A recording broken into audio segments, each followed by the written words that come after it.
दोस्तों नमस्कार, स्वागत है एक बार फिर से आज की बड़ी और ताजा खबरों में। आपको बता दें कि कृषि कानून वापसी बिल पर लोकसभा और राज्यसभा दोनों की लगी मोहर, राष्ट्रपति की मंजूरी के बाद हो जाएगा रद्द। वहीं संसद से कृषि कानूनों की वापसी के बाद किसान मोर्चा ने एमएसपी कानून की मांग को किया तेज, आगे की रणनीति के लिए बुलाई बैठक। वहीं राहुल गांधी का बड़ा हमला, बोले सरकार चर्चा से डरती है इसलिए बिना चर्चा के ही कृषि कानून ले लिए वापस। वहीं अखिलेश यादव का भाजपा पर बड़ा हमला, बोले भाजपा की नीयत किसानों के प्रति साफ नहीं, यूपी चुनाव के डर से कृषि कानून लिए वापस। वहीं यूपी को योगी नहीं बल्कि योग्य सरकार चाहिए, अखिलेश यादव बोले सरकार बदलने के लिए जनता तैयार। वहीं कृषि कानून हुए वापस, कब होगी घर वापसी, किसान नेताओं ने किया बड़ा ऐलान। वहीं यूपी चुनाव में सपा को मिला आरजेडी का साथ, तेजस्वी यादव बोले बीजेपी को अखिलेश यादव हराएंगे। वहीं अमरिंदर सिंह का बड़ा ऐलान, बोले अकाली दल से अलग हुए गुट और भाजपा के साथ मिलकर बनाएंगे पंजाब में सरकार। वहीं राज्यसभा में विपक्ष के 12 सांसदों को संसद के पूरे शीतकालीन सत्र से किया गया निलंबित। वहीं 12 सांसदों के निलंबन पर विपक्ष हुआ सख्त, साझा बयान जारी कर फैसले को बताया अलोकतांत्रिक। आज बुलाई बड़ी बैठक। और भी बड़ी खबरों को जानने के लिए वीडियो को लाइक कर दें, चैनल को सब्सक्राइब कर लें और घंटी बटन जरूर दबा दें। वहीं पहली बड़ी खबर है, कृषि कानून वापसी बिल पर लोकसभा और राज्यसभा दोनों की लगी मोहर, राष्ट्रपति की मंजूरी के बाद हो जाएगा रद्द। जी आपको बता दें कि लोकसभा में कृषि कानून वापसी बिल पास हो गया। विपक्ष के भारी शोर शराबे और हंगामे के बीच में 3 कृषि कानून को निरस्त करने वाला विधेयक लोकसभा से पास कर दिया गया। सदन की कार्यवाही 12 बजे के बाद शुरू होने पर केंद्रीय कृषि मंत्री नरेंद्र सिंह तोमर ने लोकसभा में विधेयक पेश किया और विपक्ष के विरोध के बावजूद बिल को पारित कर दिया गया। इसके साथ ही दोपहर 2 बजे के बाद इस विधेयक को राज्यसभा में भी पेश किया गया और ध्वनि मत से उच्च सदन से भी बिल पास हो गया। आपको बता दें कि राष्ट्रपति की मंजूरी मिलने के बाद 3 कृषि कानून अब खत्म हो जाएंगे। एमएसपी पर गारंटी कानून बनाने की मांग पर सहमति जताते हुए विपक्ष भी इस पर कानून बनाने की मांग पर अड़ा रहा। विपक्ष लोकसभा के बाहर गांधी प्रतिमा के सामने खड़े होकर सरकार के खिलाफ नारेबाजी करने लगा और एमएसपी पर तत्काल कानून बनाने की मांग की। विपक्षी नेताओं के हंगामे के मद्देनजर दोनों सदनों को अब एक दिन के लिए स्थगित कर दिया गया। और बड़ी खबर, संसद से कृषि कानूनों की वापसी के बाद किसान मोर्चा ने एमएसपी कानून की मांग को किया तेज, आगे की रणनीति के लिए बुलाई बड़ी बैठक। आपको बता दें कि संसद से कृषि कानून वापसी के साथ ही साल भर से जारी किसान आंदोलन ने अपना लक्ष्य हासिल कर लिया है। अब किसान संगठन आंदोलन जारी रखने या घर वापस जाने के विकल्पों पर मंथन कर रहे हैं। राकेश टिकैत जैसे बड़े किसान नेता एमएसपी यानी न्यूनतम समर्थन मूल्य पर कानून बनाए जाने की अहम मांग पूरी होने तक आंदोलन जारी रखने की बात कर रहे हैं। आगे की रणनीति तय करने के लिए 1 दिसंबर को संयुक्त किसान मोर्चा की महत्वपूर्ण और सबसे बड़ी बैठक होगी। संसद में कानून वापसी के बीच सिंघू बॉर्डर पर सोमवार को पंजाब के 32 किसान संगठनों की अहम बैठक हुई। सूत्रों के मुताबिक पंजाब के कुछ किसान संगठन चाहते हैं कि कृषि कानूनों की वापसी के बाद अब आंदोलन को खत्म करना चाहिए। वहीं कुछ किसान संगठन एमएसपी कानून समेत अन्य बाकी मांगे पूरी होने तक आंदोलन जारी रखने के पक्ष में है। आम राय बनाने की कवायद जारी है। संयुक्त किसान मोर्चा एमएसपी पर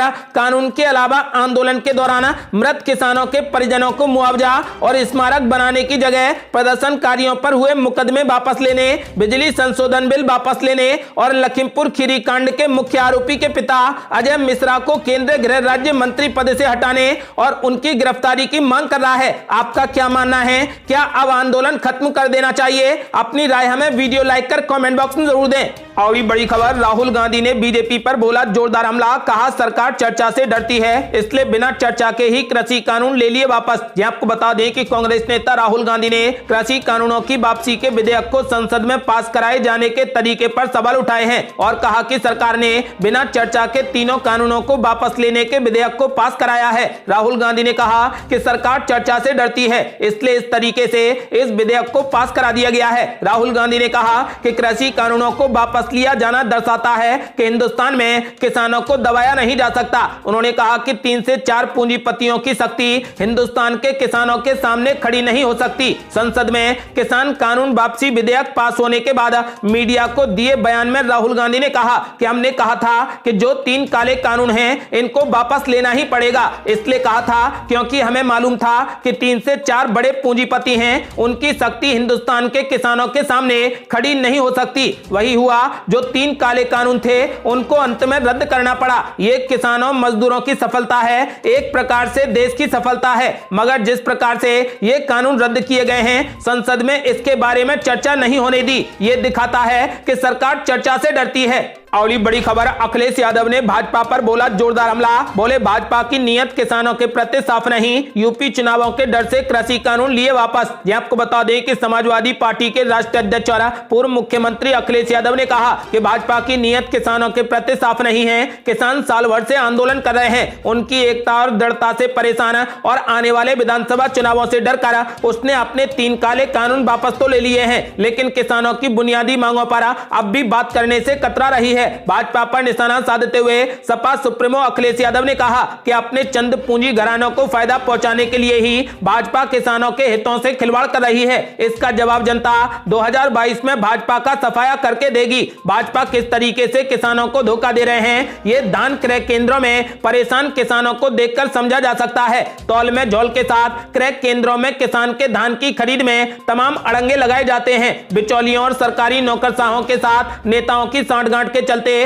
किसान को एमएसपी नहीं मिलती। अंततः मजबूरी में उसे औने पौने दाम में अपनी फसल बेचनी पड़ रही है। किसान बिचौलियों के चंगुल से छूटने के लिए ही एमएसपी की अनिवार्यता की मांग कर रहे हैं। भाजपा सरकार किसानों की इस मांग को मानने से भाग रही है, क्योंकि इससे बहुराष्ट्रीय कंपनियों और बड़े व्यापारियों को किसानों को वाजिब दाम देने की मजबूरी होगी। किसान को बहकाने के लिए ही भाजपा सरकार किसानों की आय दोगुनी करने का झांसा देती है। लागत का 1.5 मूल्य भी देना भाजपा के लिए गवारा नहीं है। भाजपा सरकार की कुनीतियों के चलते किसान को फसल का लाभप्रद मूल्य नहीं मिल रहा और ना ही उसकी लागत निकल रही। वहीं उसकी कमर महंगाई की मार से टूट रखी है। खाद बीज कीटनाशक कालाबाजारी में मिल रहे हैं। बाजार में कृत्रिम अभाव दिखाकर बड़ी कंपनियां लूट रही हैं। किसान के काम आने वाला डीजल महंगा है। भाजपा सरकार ने 1 यूनिट बिजली का उत्पादन नहीं किया, परंतु उसकी दरें बढ़ाती जा रही है। किसान कर्जदार बनता जा रहा है। किसान विरोधी भाजपा सरकार के अब मात्र 4 दिन बचे हैं। उन्होंने ऐलान कर दिया है कि अन्नदाता अपने वोट से भाजपा का सफाया कर व्यवस्था में बदलाव लाएगा।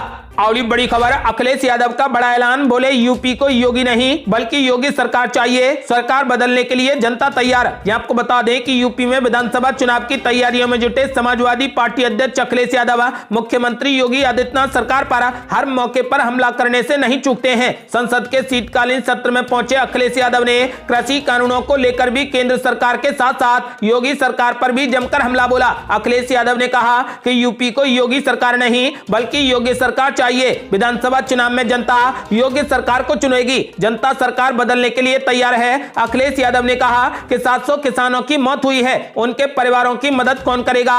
समाजवादी पार्टी ने तय किया है कि उत्तर प्रदेश में सपा की सरकार बनेगी तो 25-25 लाख रुपए से सभी किसानों का सम्मान किया जाएगा। उत्तर प्रदेश की जनता को योगी सरकार नहीं बल्कि योगी सरकार चाहिए। उन्होंने कहा कि अगली बार जनता योगी सरकार को चुनेगी। आपको क्या लगता है, क्या इस बार सपा की सरकार बनेगी? अपनी राय हमें वीडियो लाइक कर कमेंट बॉक्स में जरूर दें। और बड़ी खबर, कृषि कानून हुए वापस, कब होगी घर वापसी, किसान नेताओं ने किया बड़ा ऐलान। ये आपको बता दें कि तीनों कृषि कानूनों की संसद से वापसी पर संयुक्त किसान मोर्चा ने खुशी जताई है। किसान नेताओं ने कहा कि लंबे वक्त से आज के ही दिन का इंतजार था और आज किसानों की जीत के हिसाब से ये ऐतिहासिक दिन है। उन्होंने कहा कि कृषि कानूनों की वापसी से जुड़ा बिल आज लोकसभा और राज्यसभा में पास हो गया है। मोर्चा का कहना है कि किसानों के लिए इतनी बड़ी जीत कभी नहीं हुई थी। संगठन का कहना है कि हमने सिद्ध कर दिखाया कि देश के लोग बड़े होते हैं और ये सिर्फ किसानों की नहीं बल्कि आम लोगों की भी जीत है। अभी एमएसपी की गारंटी से जुड़ा कानून आना बाकी है।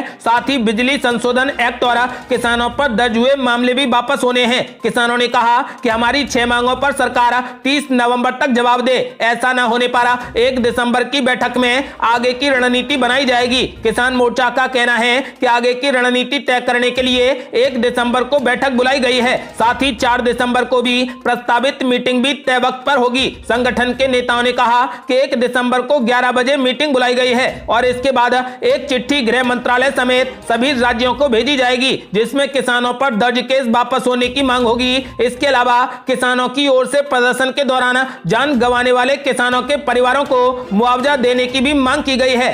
और ये बड़ी खबर, यूपी चुनाव में सपा को मिला आरजेडी का साथ, तेजस्वी यादव का बड़ा ऐलान, बोले बीजेपी को हराएंगे अखिलेश यादव। ये आपको बता दें कि तेजस्वी यादव ने बिहार विधानसभा के शीतकालीन सत्र के पहले दिन विधानसभा से बाहर मीडिया कर्मियों से बात की। उन्होंने कहा कि उत्तर प्रदेश में अगले साल होने वाले विधानसभा चुनाव में राष्ट्रीय जनता दल यानी आरजेडी समाजवादी पार्टी का साथ देगी। आरजेडी नेता और बिहार के नेता प्रतिपक्ष तेजस्वी यादव ने सोमवार को मीडिया कर्मियों से कहा कि उनकी पार्टी ने पश्चिम बंगाल में ममता बनर्जी की तृणमूल कांग्रेस का साथ दिया था, क्योंकि वहां पर ममता बनर्जी ही भाजपा को हरा सकती थी। इसी तरीके से उत्तर प्रदेश में आरजेडी समाजवादी पार्टी का साथ देगी, क्योंकि वहां पर भाजपा को हराने में अखिलेश यादव सक्षम है। तेजस्वी यादव ने ऐलान कर दिया है कि भाजपा को हराने के लिए इस बार आरजेडी यूपी चुनाव में अखिलेश यादव का साथ देगी। और बड़ी खबर, अमरिंदर सिंह का बड़ा ऐलान, बोले अकाली दल से अलग होने वाले गुट और भाजपा के साथ मिलकर बनाएंगे पंजाब में सरकार। ये आपको बता दें कि पंजाब के पूर्व मुख्यमंत्री कैप्टन अमरिंदर सिंह ने सोमवार को कहा कि उनकी पार्टी अकाली दल से अलग हुए गुट और भारतीय जनता पार्टी के साथ मिलकर राज्य में अगली सरकार बनाएगी। आपको बता दें कि कैप्टन अमरिंदर सिंह ने यहां हरियाणा के मुख्यमंत्री मनोहर लाल खट्टर से भी मुलाकात की। अमरिंदर सिंह ने कहा कि खट्टर के साथ ये एक शिष्टाचार मुलाकात थी। उन्होंने कहा कि कोई नया राजनीतिक घटनाक्रम नहीं हुआ है। मुख्यमंत्री के साथ एक बढ़िया कॉफी पी। कांग्रेस की पंजाब इकाई के अध्यक्ष नवजोत सिंह सिद्धू के साथ हुई सियासी रस्साकसी के बाद सिंह ने सितंबर में मुख्यमंत्री पद से इस्तीफा दे दिया था। अब उन्होंने ऐलान कर दिया है कि श्रोमणी अकाली दल से अलग हुए गुट और भाजपा के साथ मिलकर इस बार पंजाब में सरकार बनाएंगे। और ये बड़ी खबर, राज्यसभा में विपक्ष के 12 सांसदों को संसद के पूरे शीतकालीन सत्र से किया गया निलंबित। ये आपको बता दें कि संसद के शीतकालीन सत्र के पहले ही दिन विपक्ष के 12 सांसदों को राज्यसभा के चेयरमैन एम वेंकैया नायडू ने निलंबित कर दिया। ये वो सांसद हैं जिन पर मानसून सत्र के आखिरी दिन से एक दिन पहले हंगामा करने का आरोप लगा था। इन 12 सांसदों को इस पूरे मौजूदा सत्र के लिए निलंबित कर दिया गया है। इन पर आरोप है कि मानसून सत्र खत्म होने के एक दिन पहले जिस तरीके से राज्यसभा के अंदर इनका आचरण रहा वो संसद की गरिमा गिराने वाला था। इसी वजह से उनके खिलाफ ये कार्रवाई की गई है। संसद के शीतकालीन सत्र के पहले ही दिन की गई कार्रवाई खत्म होते ही संसदीय कार्य मंत्री प्रहलाद जोशी ने सदन को जानकारी दी कि जिन सांसदों के ऊपर मानसून सत्र खत्म होने के एक दिन पहले संसद की गरिमा गिराने के गंभीर आरोप लगे थे, उनके खिलाफ कार्रवाई करने का फैसला ले लिया गया है। प्रहलाद जोशी ने सदन को बताया कि 12 सांसदों को फिलहाल संसद के मौजूदा सत्र में निलंबित किया जा रहा है, यानी कि कुल टोटल विपक्ष के 12 सांसदों को पूरे सत्र के लिए निलंबित कर दिया गया।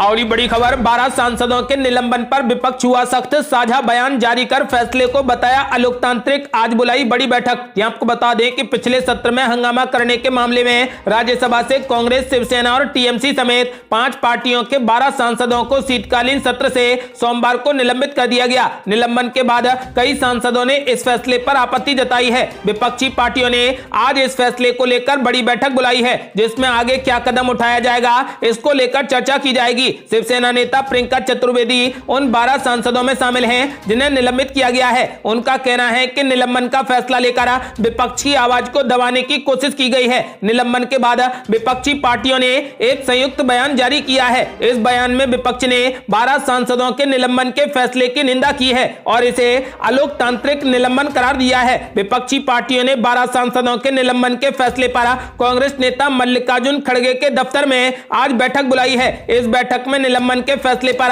आगे क्या कदम उठाया जाएगा इसको लेकर अहम चर्चा होगी। हालांकि विपक्ष के इस साझा बयान में टीएमसी शामिल नहीं है, जबकि 12 में से 2 सांसद टीएमसी के भी निलंबित है। और बड़ी खबर, मुख्यमंत्री अशोक गहलोत ने नहीं सुनी तो प्रियंका गांधी को दर्द सुनाने राजस्थान से यूपी पहुंचे बेरोजगार युवक, लखनऊ में कांग्रेस कार्यालय पर की भूख हड़ताल। आपको बता दें कि शर्टलेस आंदोलन करने, मंत्रियों को गुलाब भेंट करने और भूख हड़ताल पर जाने के बाद अब राजस्थान के बेरोजगार युवकों ने लखनऊ में कांग्रेस कार्यालय के बाहर धरना शुरू कर दिया है। उनका कहना है कि राजस्थान की अशोक गहलोत सरकार उनकी बात को नहीं सुन रही। राजस्थान बेरोजगार एकीकृत महासंघ के बैनर तले आयोजित इस धरना का उद्देश्य राजस्थान में अशोक गहलोत के नेतृत्व वाली कांग्रेस सरकार पर बेरोजगारों की मांगों को पूरा करना है। उनकी प्रमुख मांग सरकारी नौकरियों में नियुक्ति है। इसके लिए भर्ती परीक्षाएं पहले ही आयोजित की जा चुकी हैं। राज्य सरकार की नौकरियों के लिए रिक्तियों की संख्या में वृद्धि और प्रतियोगी परीक्षाओं में प्रश्न पत्र लीक करने वालों के खिलाफ गैर जमानती कानून तैयार करने की भी मांग की है। आपको बता दें कि धरने में शामिल होने पहुंचे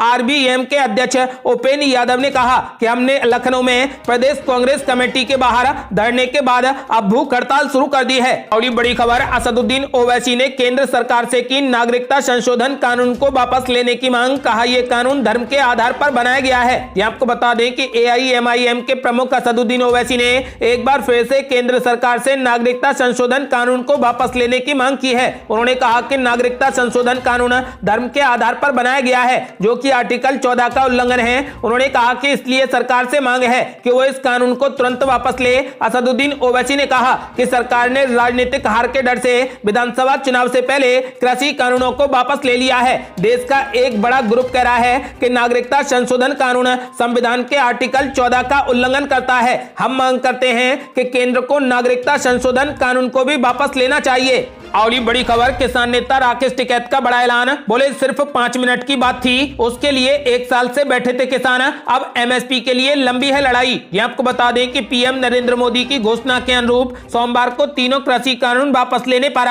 संसद की मुहर लग चुकी है। लोकसभा में केवल 5 मिनट के अंदर कृषि कानूनों को समाप्त करने की औपचारिकता निभा दी गई। विपक्ष इस मुद्दे के बहाने सरकार को घेरने की मंशा लिए बहस कराए जाने की गुहार लगाता रह गया, लेकिन उसकी एक नहीं चली। केंद्र सरकार के कामकाज के इस तरीके पर विपक्षी नहीं, किसानों ने भी सवाल खड़े किए हैं। किसानों का कहना है कि सरकार ने केवल 5 मिनट में यह कानून खत्म कर दिए। सभी ये जानते थे कि यह काम चंद मिनटों में किया जा सकता है, लेकिन सरकार ने इसके लिए किसानों को 1 साल तक बिठाए रखा। यदि सरकार 1 साल पहले ही ये बात मान लेती तो इस मुद्दे पर इतना विवाद खड़ा नहीं होता। कृषि कानूनों की वापसी के बाद बड़े किसान नेता की छवि लेकर उभरे भारतीय किसान यूनियन के नेता राकेश टिकैत शाम 4 बजे गाजीपुर बॉर्डर पहुंचे, जहां वे 1 साल से धरना दे रहे हैं। उन्होंने कृषि कानूनों पर किसानों को बधाई दी और कहा कि सरकार केवल 5 मिनट में कानून वापस कर सकती थी। हम ये बात पहले ही जानते थे, लेकिन सरकार ने इसके लिए हमें 1 साल तक बिठाए रखा। उन्होंने कहा कि यदि सरकार एमएसपी पर हमारी बात को नहीं मानती है तो आगे भी हम इसी तरीके से आंदोलन आगे चलाने के लिए मजबूर होंगे। हालांकि किसान नेता ने कहा कि एमएसपी के मुद्दे पर बातचीत होने की संभावना बनती दिखाई दे रही है। क्या न्यूनतम समर्थन मूल्य के मुद्दे पर कमेटी गठित करने के संदर्भ में केंद्र ने कोई पहल की है? क्या किसानों के पास बातचीत का कोई बुलावा आया है? इस सवाल के जवाब में राकेश टिकैत ने कहा, हम केवल सरकार के बुलावे का ही इंतजार नहीं करेंगे, बल्कि आगे बढ़कर अपनी तरफ से भी बातचीत करने की पहल कर सकते हैं। अन्य किसान नेताओं से बातचीत के बाद इसके बारे में निर्णय लिया जाएगा। आपको बता दें कि फिलहाल किसान नेता ने ऐलान कर दिया है कि यदि सरकार एमएसपी पर हमारी बात को नहीं मानती है तो आगे भी हम इसी तरीके से आंदोलन को जारी रखेंगे। ये थी अब तक की बेहद बड़ी खबरें। यदि आप भी चाहते हैं कि भारत जल्द से जल्द कोविड मुक्त हो जाए और एमएसपी पर कानूनी गारंटी मिले तो इस वीडियो को लाइक कर अपनी राय हमें कमेंट बॉक्स में जरूर दें। यदि आपने अभी तक हमारे चैनल को सब्सक्राइब नहीं किया है तो कृपया चैनल को सब्सक्राइब कर घंटी बटन जरूर दबा दें। जल्दी मिलते हैं बड़ी अपडेट के साथ, तब तक के लिए जय हिंद, जय भारत।